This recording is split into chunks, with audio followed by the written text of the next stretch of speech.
പ്രാർത്ഥിച്ചുറങ്ങാം എന്നാണ് ഹെഡിങ് നൽകിയിട്ടുള്ളത്.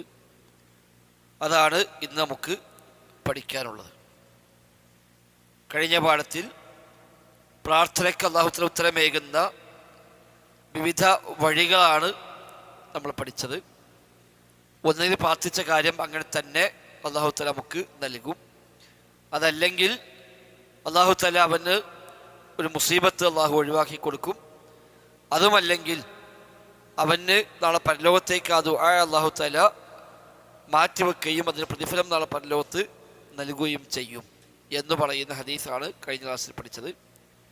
ഇന്ന് നമുക്കെല്ലാം അറിയാവുന്നൊരു പ്രാർത്ഥന, രാത്രി ഉറങ്ങാൻ കിടക്കുമ്പോൾ ഏറ്റവും അവസാനമായി പ്രാർത്ഥിക്കണമെന്ന് പഠിപ്പിക്കപ്പെട്ട പ്രാർത്ഥനയാണ് ഹദീസ് അടക്കം നമുക്ക് പഠിക്കാനുള്ളത്.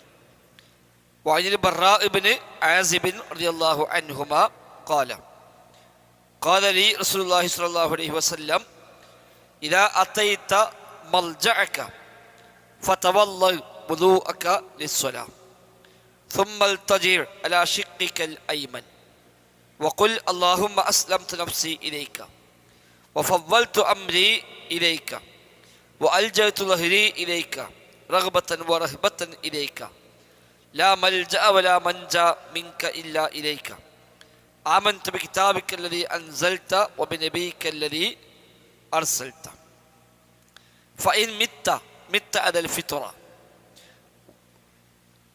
واجعلهن آخر ما تقول.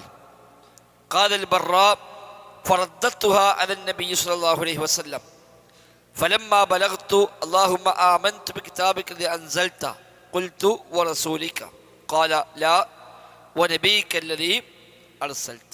متفق عليه. ഒരു പ്രാർത്ഥന മാത്രമല്ല, ഒരുപാട് തത്വങ്ങൾ പഠിപ്പിക്കുന്ന, ജീവിത ലക്ഷ്യത്തെപ്പറ്റി ബോധമുണ്ടാക്കുന്ന, ഒരുപാട് മേഖലയിലേക്ക് വെളിച്ചം വീശുന്ന ആശയങ്ങൾ അടങ്ങുന്നതാണ് ഈ ഒരു പ്രവാചക വചനം.